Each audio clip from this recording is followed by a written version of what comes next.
Hello and welcome to another Home Time Art Challenge with Mrs. White.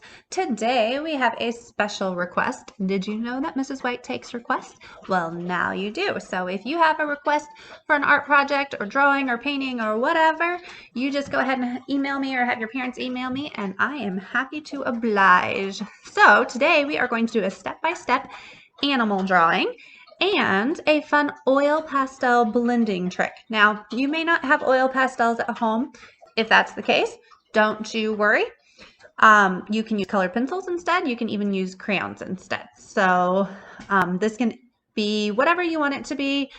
A drawing of a animal, or you can work with this oil pastel idea, or you can do it with colored pencils. So just use what you got. We'll make it work. And step one, you are going to sketch out your animal with pencil.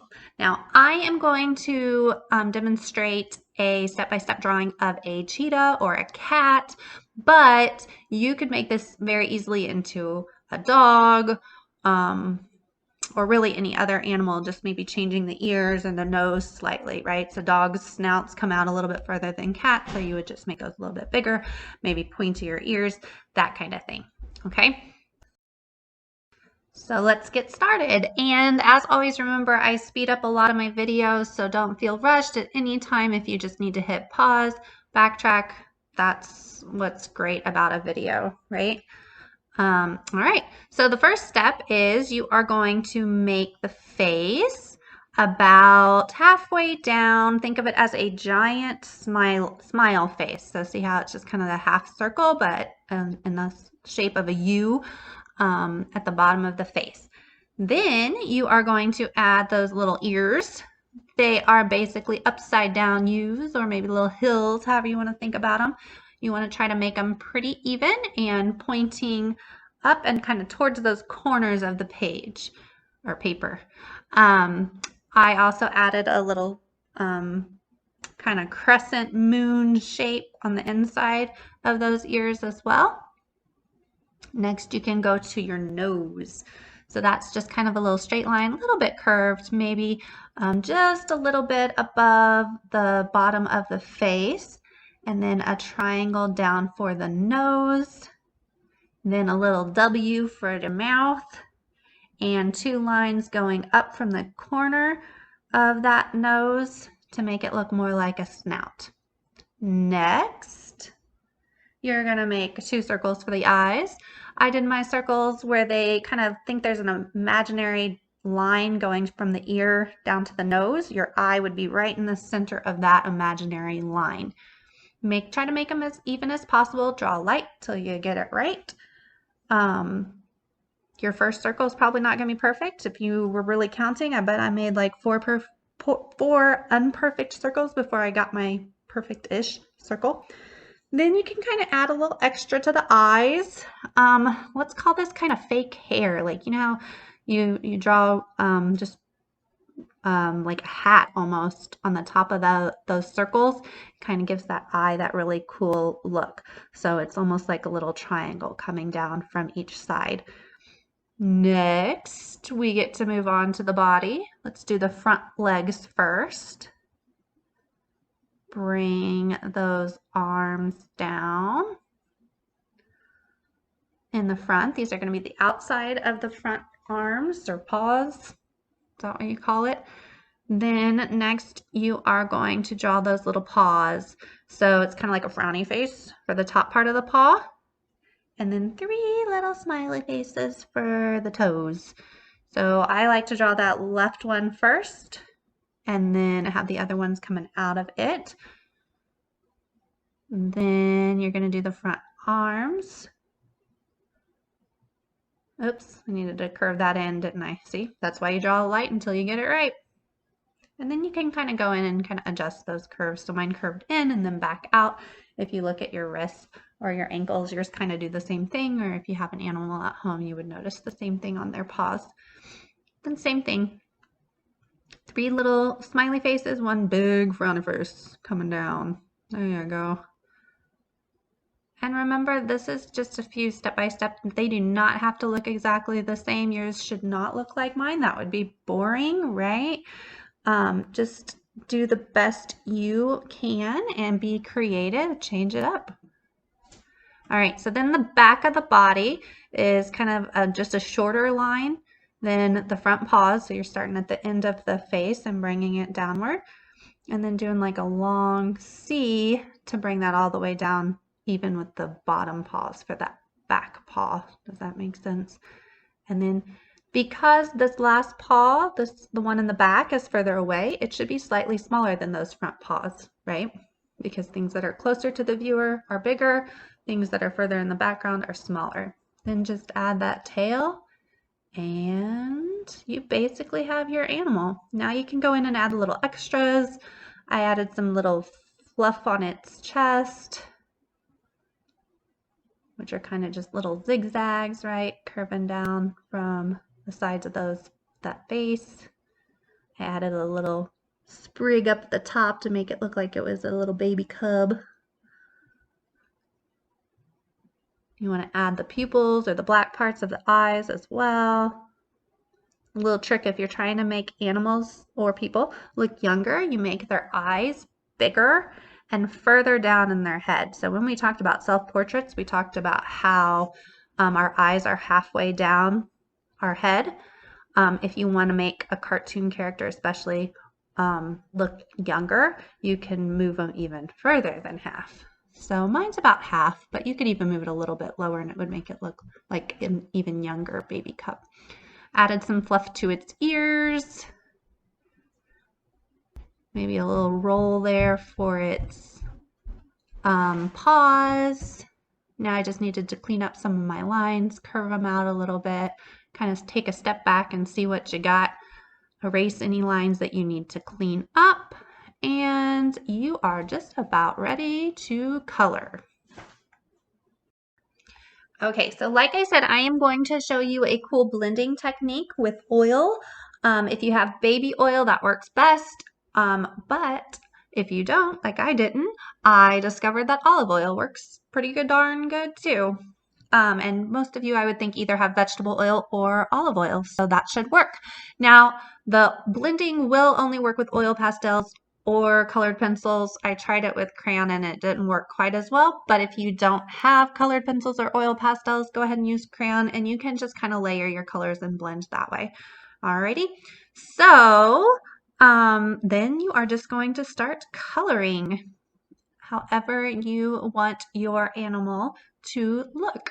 So I'm making mine a cheetah. So obviously I picked this cool golden color and I'm using that to color pretty much most of its fur.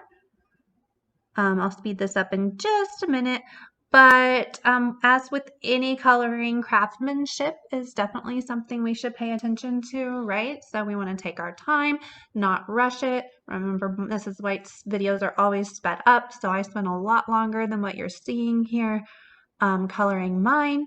And I also always go with the flow of whatever I'm doing. So if I'm doing an animal's face, I'm not coloring side to side, right? Because that's not how its fur would go. I'm coloring kind of with the lay of the fur. Same thing if I was doing a landscape, right? I wouldn't color zigzaggy all over the hill. I would color the grass in the shape of the hill the way it lays, right? Kind of going in the same direction and lightly adding those darker coats, layers, rather than trying to get it all on the first pass, because that's when it kind of looks sloppy, right?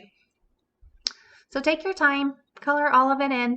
We'll blend it a little bit so it doesn't have to be perfect, but it is hard to go back over it once we add the oil if you're going to do that part. So you want to do the best you can.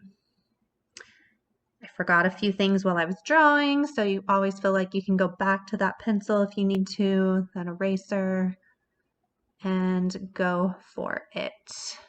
See how I'm kind of going around there, but I'm still trying to curve, taking my time, doing my best. Trying not to break those oil pastels. You know how they break so easily. Same thing with crayons. Careful around those eyes. Sometimes it's a little hard to get precise with oil pastels, you know, because or even crayons, we don't have the sharp point that we have on colored pencils. All right, and I'm going to speed this up so my video part goes a little bit faster, but obviously you will continue to take your time and do your best. Coloring in all of this guy. And then I get to add brown. So depending on what animal you're using, brown's always kind of a good and easy option because it can kind of add those shadows. But say if you were doing maybe a gray dog, you might use black to outline instead of brown. Kind of think about that, just a darker value of what you already have. So if you're doing maybe a blue dog, maybe you get a darker blue to outline it. Brown would work too, but that darker color, similar color, tends to blend a little bit better and just kind of give a nicer look. But if you want to use black, that's not going to hurt anything either. And it's all about experimenting. So if you do it and you're like, oh, I don't like that, guess what? You're the artist. You get to start over and do it again. It's all about learning what you like personally. Also, I could not find me a black oil pastel for the life of me. And then I thought, okay, well, crayons are kind of similar. Couldn't find a crayon. So I used a black colored pencil for the inside of my eye, that iris. So never be afraid to do that to mixed mediums. Some of them work better than others. You know, a marker is not going to like the oil in an oil pastel quite as much, but if you're careful, you could always do it before and then just bring the oil pastel around. But here, my black colored pencil looks pretty much exactly the same. You can't even tell I switched, right? So I'm still coloring. I left a little bit of white. We call that the light of life on those eyes. You can leave 2 is kind of the trendy thing these days. 2 little white dots to make it look like those eyes are shining. And I didn't want a floating cheetah, right? So I went back and I added some grass and I thought, you know what? Let's add a flower. Why not? Happy little flower. All right, now we are to the blending part. So if you have baby oil, that works best. If you do not, which I did not, I used some olive oil. Vegetable oil would be basically the same thing as olive oil, so that should work too. You need like hardly any. When I say hardly any, I mean like hardly any. I put mine, you'll see in a little bit, in a little blue bowl. Just a tiny, tiny, tiny bit. Have an adult pour that for you if you want. And then you're dipping that Q-tip. You can also use a cotton ball. See, there's my olive oil. Costco. I love Costco, right? I dipped a Q-tip in there, but you could also use a cotton ball. You just wouldn't be able to get quite the detailed lines and have quite as much control with a cotton ball as you would with a Q-tip, so that's why I prefer Q-tips. You can even use your finger if you don't mind getting your fingers messy. Oil pastels do blend with our fingers. We've done that in the art studio before.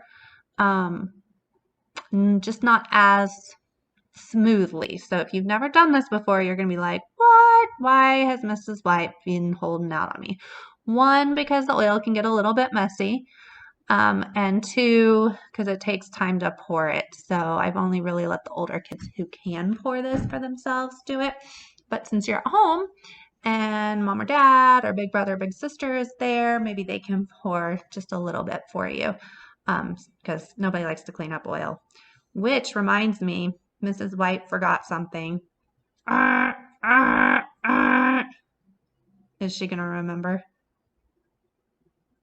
She does eventually. Aha! There she is.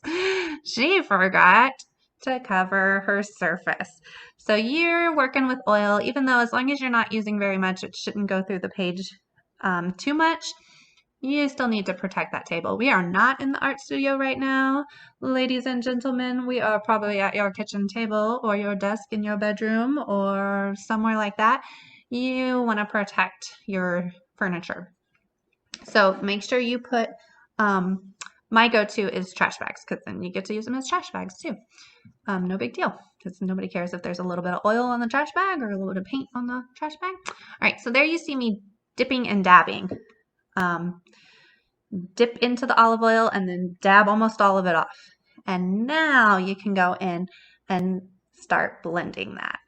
Look how smooth. It's like butter, which is really fun on those edges. So instead of having an outline, you kind of blend it in and it looks more like you're shading. So instead of that crisp line, you get this really cool, almost shadowy effect, which makes your animal look more three-dimensional. Here we're speeding up so you can kind of just see it a little bit faster. Do be aware, once you have brown on your Q-tip or whatever you're using to blend, it's on there. So before you switch to a different color, especially a lighter color, you want to switch Q-tips or fingers or paintbrushes. You can even use a paintbrush for this, actually. If you didn't have any Q-tips, you have more control probably with a paintbrush, depending on.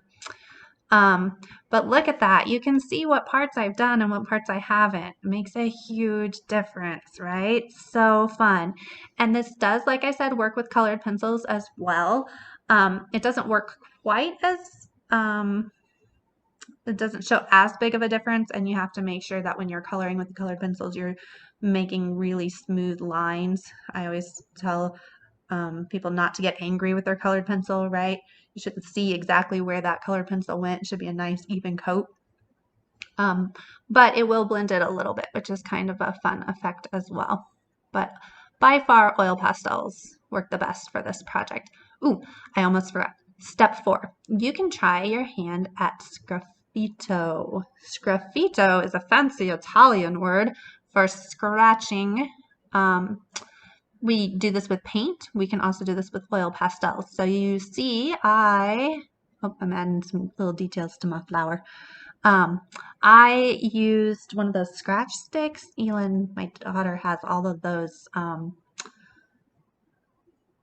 scratch art things. I think that's where I got that, or a barbecue skewer or something like that. But you could use a toothpick. You could probably even use like the edge of a fork.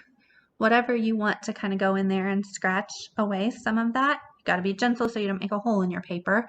But it's kind of a cool way to add highlights. So when we blended the shadows with the darker colors, that made it look more round. Same thing when you're adding those highlights or taking away the highlights with this sgraffito.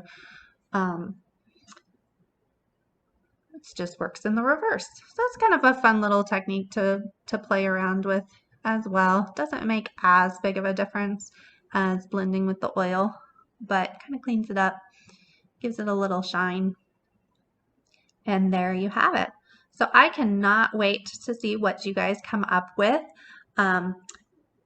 If you have a request like this animal oil pastel request, please send me any request and I am happy to get them going. Make sure you upload these to Artsonia so we can all see your beautiful creations and continue to be inspired by each other even during this home time. Have a fabulous week and hope to see you soon.